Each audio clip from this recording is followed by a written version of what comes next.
ओम शांति। अपनी संतान में देखें, इनमें से कौन सा संबंध पिछले जन्म में था जो बच्चा हमारे घर में आया है। यह कैसे हम जानेंगे? उसके कर्म से, व्यवहार से। हम सुखी हो रहे हैं, खुश हो रहे हैं या दुखी हो रहे हैं, अशांत हो रहे हैं। आज हम देख रहे हैं एक बच्चा गर्भ में आता है, तब से माँ को कुछ न कुछ तकलीफ मिलना शुरू हो जाता है और बच्चा बाहर आया, कोई न कोई बीमारी उसको लग गई। अब माता पिता उस बच्चे के दवा दारू में लग गए, पालन पोषण में लग गए। कैसे मेरा बच्चा इन रोगों से मुक्ति पाए, सुख शांति से रहे और हमको भी थोड़ा आराम मिले। लेकिन वह जो मर्ज आ गई है बच्चे में, वह जाने का नाम ही नहीं ले रहा।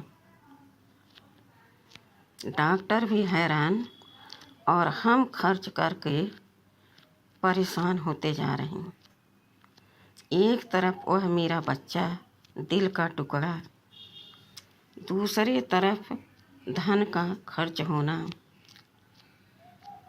और तीसरी तरफ डॉक्टर भी उस मर्ज को कंट्रोल नहीं कर पा रहे हैं। विचार करें कि ऐसे में एक माता का स्थिति कैसी होगी। वह दिन रात चिंतित रहती है, बच्चे के बारे में सोच सोच कर कैसे क्या दवा कराएं अपने बच्चे की, जो बच्चा ठीक हो जाए, तंदुरुस्त हो जाए। घर में हमारे खुशहाली आई है, लेकिन यहाँ तो हरदम गम छाया हुआ है, अशांति बनी हुई है। शांति सुख का नाम मात्र नहीं उस घर में है। पिता दिन रात अस्पताल का चक्कर लगाता, धन इकट्ठा करता। माता बच्चे को लेकर के परेशान रहती, थक जाती, कमज़ोर होती जा रही। आप इससे समझ सकते हैं कि पिछले जन्म में मैंने इस बच्चे से कुछ कर्ज ले लिया था जो चुका नहीं पाए। आज वह कई गुणा हो करके मेरे सामने कर्ज आ गया है और बच्चा इस तरह से खर्च करवा रहा है।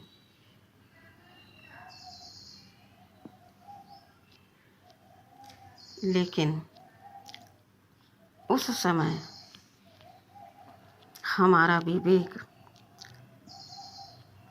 एक ही संकल्प करता है, हमारे मन में एक ही संकल्प चलता है।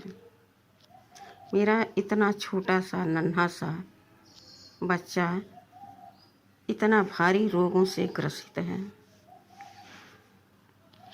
कैसे मैं उसको दर्द से छुटकारा दिलाऊं, कहाँ दिखाने जाऊं। तरह तरह की परेशानियां मन में उत्पन्न होती रहती हैं, जिससे मानसिक शक्ति भी कम होती जाती है। कहा गया है, चिंता से चतुराई घटे, दुख से घटे शरीर, पाप से लक्ष्मी घटे, कह गए दास कबीर। बिना पढ़े लिखे कबीर जी ने इन शब्दों को सबके सामने प्रकट किया था। और आज हकीकत में वही हो रहा है। माता इतनी चिंता में, पिताजी इतने गम में, सोच नहीं पा रहे। दर्द मर्ज ठीक होने का तो नाम नहीं ले रहा। कहाँ से इतना पैसा ले आएं, कैसे इलाज कराएं। इधर हमारा बच्चा है, जिगर का टुकड़ा है, यूं ही उसको हम छोड़ नहीं सकते। यह चिंतन चलता रहता है, बच्चे की दवा चलती रहती है। और अगर पिछले जन्म में आपने उस आत्मा के साथ सुख शांति से कुछ समय बिताया है तो वह बच्चा समय पाकर उन रोगों से मुक्त हो जाता है और वह खाने खेलने लगता, धीरे धीरे पढ़ाई करने लगता, बड़ा हो जाता और उस घर में खुशहाली आ जाती है।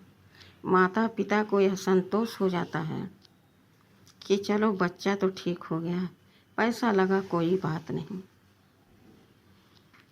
इसे जिस भाव से पिताजी सोच रहे हैं, पैसा लगा कोई बात नहीं, बच्चा ठीक हो गया, इसी भाव से अगले जन्म में उस आत्मा ने हमारे ऊपर खर्च किया था, जो आज चुकतू करने आया है।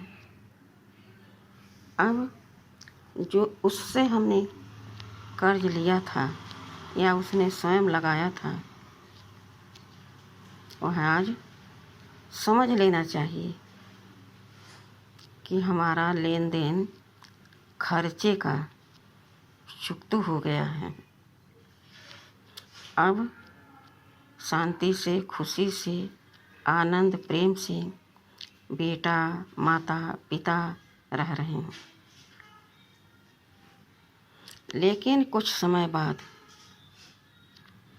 शादी हो जाती है बच्चे की। वही बच्चा दूर चला जाता है, फिर मुड़ करके नहीं देखता है कि मेरे पास एक माँ भी थी, पिता भी थे और छोटेपन में उन्होंने बहुत हमारे लिए किया, सब कुछ किया, पालना से लेकर के दवा भी कराया, बड़ा भी किया, पढ़ाया लिखाया। शादी होने के बाद वह भूल जाता है। यह क्या है? पिछले जन्मों के कर्मों का फल हमें मिला है। अब उससे हमारा लेन देन नहीं है। इसी संसार में वो भी है और हम भी हैं, लेकिन अब कोई लेन देन नहीं है कि वो कमाए, हमें खिलाए, अपने माता पिता की तरह प्यार करे, नहीं, क्योंकि हमने उसको अगले जन्म में नहीं किया था।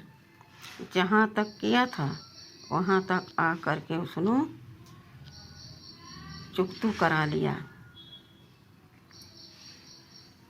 दूसरी तरफ और संतान के बारे में समझें। जो संतान हष्ट पुष्ट हमारे घर में जन्म लेती हैं, हम उनको बहुत प्यार से, लाड प्यार से पालते हैं, सब कुछ करते हैं और बच्चा भी हमको बहुत प्यार करता है। लेकिन समय पाकर जब वह बच्चा धीरे धीरे बड़ा होता है, उसके कर्म अकर्म विकर्म हो गए। उसके कर्म न सुकर्म बन रहे न अकर्म बन रहे हैं, विकर्म ही विकर्म बन रहे हैं। हर समय घर में लड़ाई करना, दोस्तों के साथ जा कर के तरह तरह के गंदे काम ले करना, जुआ, शराब, सिगरेट, बीड़ी और तो और चरित्रहीनता का कार्य करने लगा। अब माता पिता परेशान, मेरे पास किस चीज़ की कमी थी जो इस तरह से मेरी औलाद आज हमारे सामने कर रही है। ये एकदम शोक में चले जाते हैं, किसी से कुछ कह भी नहीं पाते हैं। लेकिन बच्चा सुधरने वाला नहीं है। अब माता पिता को चिंता सताने लगती है, इसकी शादी कर दें तो शायद सुधर जाए। शादी हो जाती है, घर में बहू आ जाती है, लेकिन वह बालक न माँ का सुनता, न पिता का सुनता, न अपनी पत्नी का सुनता, क्योंकि ऐसी लत लगी कि उसे किसी घर परिवार की कोई परवाह नहीं। दिन दूना रात चौगुना वह नशे पत्ते में अपना टाइम वेस्ट करता। धीरे धीरे माता पिता बूढ़े होते जाते, धीरे धीरे घर गृहस्थी में सब लगे रहते। आयु क्षीण होती जा रही माता पिता की, बहू भी घर में परेशान रहती है। जब घर में बेटा आता, शराब पी के आता, इतना पीता कि रास्ते में अगर घर में कहीं माता मिल गई तो धक्का दे देता। पत्नी को भी मारने में पीछे नहीं रहता, पिता को भी गाली देने मारने दौड़ता। इस तरह से काफ़ी समय बीता जा रहा है। फिर वह समय आ गया कि जब घर से निकाल करके माता को पिता को एक साथ कह रहे हैं चले जाओ, नज़र के सामने न रुकना, गली मोहल्ले तक हाथ पकड़ करके कराते हैं। माता पिता अपने आंसू छुपाए इधर उधर छुपे खड़े रहते हैं। शाम होती फिर आ जाता। कहाँ जाए आखिर बूढ़ी माँ, बूढ़ा पिता कहाँ जाए। धीरे धीरे ऐसी अवस्था आती कि वह बूढ़े माता पिता को आश्रम में भेज देता, पड़े रहो वहीं, इसी लायक हो तुम।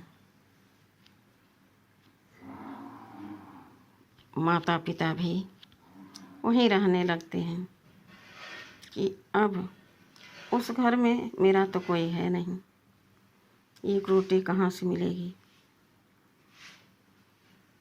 कोई देखभाल करने वाला तो है नहीं। आश्रम में कम से कम जो सबको मिलेगा हमको भी भोजन मिल जाएगा, बाकी भगवान जाने क्या होगा आगे, वही रक्षा करेंगे। ऐसी आज की युवा पीढ़ी है। आप इस बात से समझ सकते हैं, यह सब हमारे पिछले जन्मों का कर्मों का हिसाब किताब चुकतू हो रहा है। जिस तरह से हमने किसी के साथ किया, वह आत्मा हमारे पास आई बेटे के रूप में। माँ बेटे का कितना पवित्र और प्यारा रिश्ता होता है। और जिस दिन बेटा इस तरह से अपनी माँ के साथ करता है तो माँ एकदम तितिर बितिर हो जाती है।